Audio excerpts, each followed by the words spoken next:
حضرات صحابہ کرام سے محبت کرنا ہمارا ایمان ہے، ان کی عظمت کرنا ہمارا ایمان ہے۔ لا تسبوا اصحابی، میرے صحابہ کو برا بھلا مت کہو۔ یجیء قوم فی آخر الزمان، آخری زمانے میں ایک قوم آئے گی یسبون اصحابی، جو میرے صحابہ کو برا بھلا کہیں گے۔ نبی پاک علیہ الصلوۃ والسلام نے ایسے لوگوں کے بارے میں کیا ہدایت دی؟ ولا تصلوا علیہم، وہ مر جائیں تو ان کی نماز جنازہ میں شریک مت ہونا۔ جو صحابہ کو برا بھلا کہے اس کی نماز جنازہ میں شرکت مت کرنا۔ وَلَا تُصَلُّوا مَعَهُمْ، ان کے ساتھ نماز مت پڑھنا۔ اور اسی طرح فرمایا وَإِن مَرِضُوا فَلَا تَعُودُوهُمْ، اگر وہ مریض ہو جائیں، بیمار پڑ جائیں تو ان کی عیادت مت کرنا۔ اور ایک روایت میں تو فرمایا وَلَا تُجَالِسُوهُمْ، ان کے ساتھ اٹھو بیٹھو نہیں۔ وَلَا تُنَاكِحُوهُمْ، ان کے ساتھ شادی بیاہ کا معاملہ مت کرو۔ وَلَا تُشَارِبُوهُمْ، ان کے ساتھ پیو نہیں۔ وَلَا تُوَاكِلُوهُمْ، ان کے ساتھ کھاؤ نہیں۔ یہ وہ وعیدات ہیں ایسے لوگوں کے بارے میں جو صحابہ کرام کے بارے میں زبانیں کھولتے ہیں، صحابہ کرام کو برا بھلا کہتے ہیں۔ صحابہ کرام کے بارے میں کوئی لفظ بولنا یا سننا یہ سبھی جرم ہے۔ اس لیے حضرات صحابہ کرام کی عظمت، ان کا تقدس ہر آن و پل ہماری نگاہوں کے سامنے رہنا چاہیے۔ اس میں روایت ہے نبی پاک علیہ الصلوۃ والسلام نے فرمایا اصحابی فی امتی کالملح فی الطعام، میرے صحابہ میری امت کے اندر ان کا مقام یہ ہے جیسے کھانے کے اندر نمک ہوتا ہے۔ لا يصلح الطعام الا بالملح، اس لیے کہ کھانا بغیر نمک کے بیکار ہوتا ہے، کھایا نہیں جا سکتا ہے۔ اسی طریقے سے اگر صحابہ کرام کو اس امت سے نکال دیا جائے تو ظاہر سی بات ہے کہ دین برقرار نہیں رہ سکتا ہے، اس کی روح قائم نہیں رہ سکتی ہے۔ اور اسی بنیاد پر نبی پاک علیہ الصلوۃ والسلام نے بہت سخت وعیدات فرمائی ہے۔ صحابہ کرام ہی کے ذریعے سے ہمیں دین ملا ہے۔ صحابہ کرام کی ذات کو اگر مجروح کر دیں گے تو پھر یہ دین اپنی اصلی حالت میں باقی نہیں رہ سکتا ہے، یہ دین معتبر نہیں ہو سکتا ہے اگر صحابہ کرام کی شخصیات معتبر نہیں ہے۔ اللہ کے نبی جناب محمد رسول اللہ صلی اللہ علیہ وسلم نے ایک روایت میں فرمایا اکرموا اصحابی، میرے صحابہ کی تعظیم کرو۔ اللہ اللہ فی اصحابی لا تتخذوهم غرضا بعدی، اللہ سے ڈرو میرے صحابہ کے بارے میں، ان کو گالی گلوچ مت کرنا، برا بھلا مت کہنا، ان کی شان میں گستاخیاں مت کرنا۔ یہ ہمارے نبی حضرت محمد مصطفیٰ صلی اللہ علیہ وسلم نے حضرات صحابہ کرام کے بارے میں ارشاد فرمایا۔ ایک روایت میں ہے فمن سبهم، جو صحابہ کرام کو برا بھلا کہے فعلیہ لعنت اللہ، اس پر اللہ کی لعنت، والملائکۃ والناس اجمعین، فرشتوں کی لعنت، تمام لوگوں کی لعنت ہے۔ لا يقبل اللہ منہ صرفا ولا عدلا، لا يقبل اللہ منہ یوم القیامت صرفا ولا عدلا، اللہ قیامت کے دن نہ اس کا کوئی فرض قبول کرے گا نہ اللہ اس کی کوئی نفل قبول کرے گا۔ اس لیے صحابہ کرام کی شخصیات کے بارے میں کبھی بھی کوئی کسی کی افواہ کو گوارا مت کرنا، بالکل نہ کہو نہ سنو۔ صحابہ کرام سے چمٹے رہیں گے تو دین ہمارا برقرار رہے گا۔ خود نبی پاک علیہ الصلوۃ والسلام نے فرمایا کہ بنی اسرائیل کے اندر 72 فرقے ہوئے تھے، اس تفتری کو ہماری امت 73 فرقوں میں بٹ جائے گی۔ اور اس کے بعد صحابہ کرام نے پوچھا ہے اللہ کے نبی صلی اللہ علیہ وسلم اس میں ناجی فرقہ کون ہوگا؟ تو نبی پاک علیہ الصلوۃ والسلام نے فرمایا ما انا علیہ واصحابی، جس پر میں ہوں میرے صحابہ۔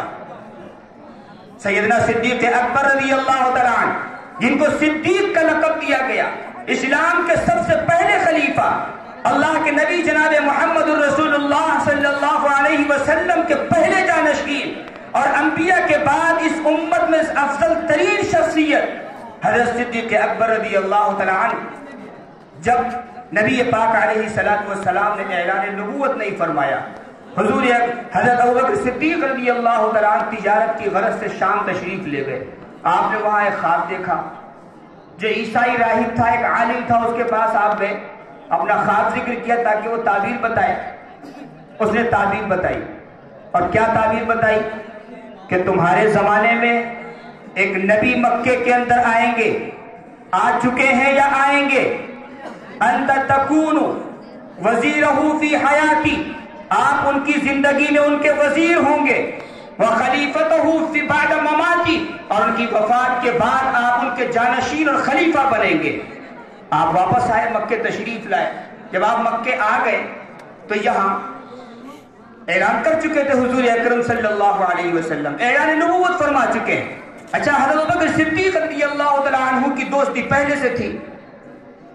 حضرت ابوبکر صدیق رضی اللہ تعالیٰ عنہ حضور اکرم صلی اللہ علیہ وسلم کی خدمت میں حاضر ہوئے اور تحقیق کے لیے، دل کے اطمینان کے لیے آپ نے بات پوچھی۔ فرمایا مد دلیل علی ما تدعی یا محمد، اے محمد صلی اللہ علیہ وسلم، آپ جس چیز کا دعویٰ کر رہے ہیں، یعنی نبوت کا دعویٰ کر رہے ہیں، اس پر دلیل کیا ہے؟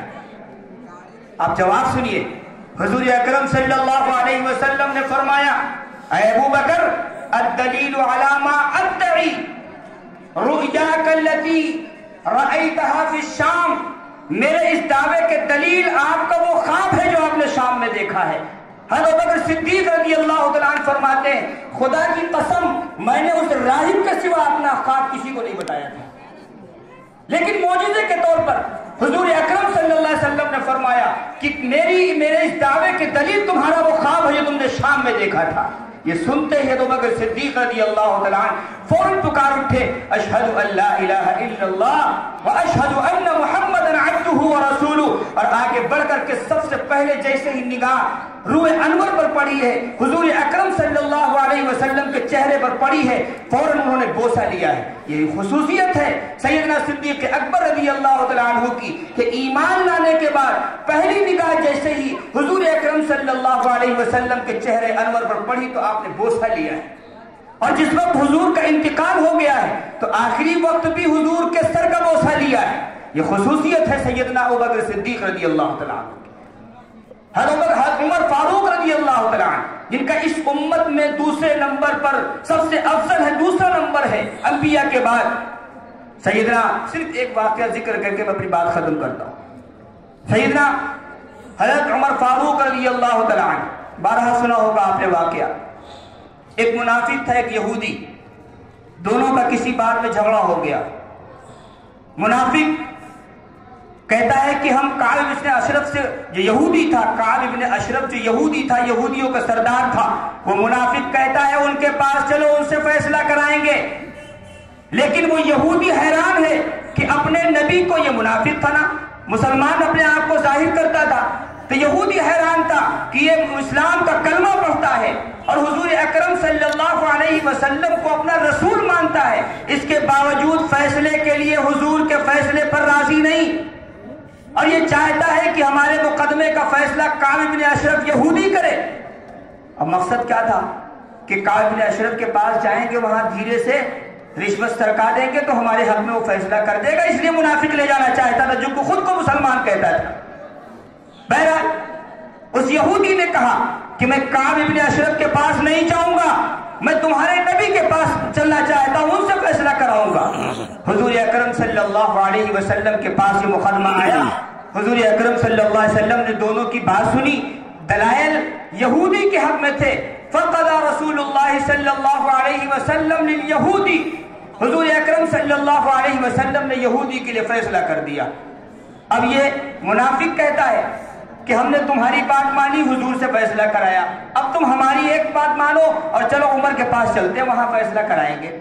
اب وہ پھر حیران ہو رہا ہے یہودی کہ اپنے نبی کا فیصلہ نہیں مانتا، اور اس کا منشا یہ تھا کہ حضرت عمر رضی اللہ تعالیٰ عنہ جلالی قسم کے آدمی ہیں، جب ان کے سامنے ایک مسلمان کا مقدمہ جائے گا تو ہمارے حق میں فیصلہ کر دیں گے، یہ منافق تھا۔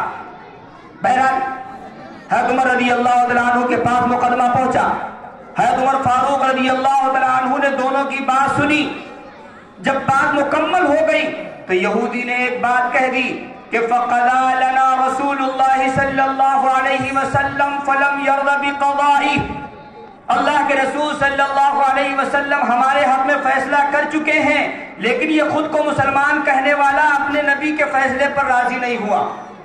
حضرت عمر رضی اللہ تعالیٰ عنہ فرماتے ہیں اچھا یہ بات ہے، اندر تشریف لے کے تلوار لے کر آئے اور اس کی گردن اڑا دی، بلکہ اس سے پہلے تفتیش کے لیے پوچھا، اس سے کہا کیا معاملہ حال الامر کذالک، کیا معاملہ ایسا ہی ہے جیسے یہودی کہہ رہا ہے؟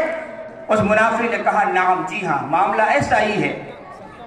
حضرت عمر رضی اللہ تعالیٰ عنہ نے اس کی گردن اڑا دی، زمین پر گری، اور اس کے بعد فرمایا ہاکذا لمن لمن لم یرضى بقضاء اللہ ورسولہ، اس شخص کے لیے میرا فیصلہ یہی ہے جو اللہ اس کے رسول کا فیصلہ نہ مانے۔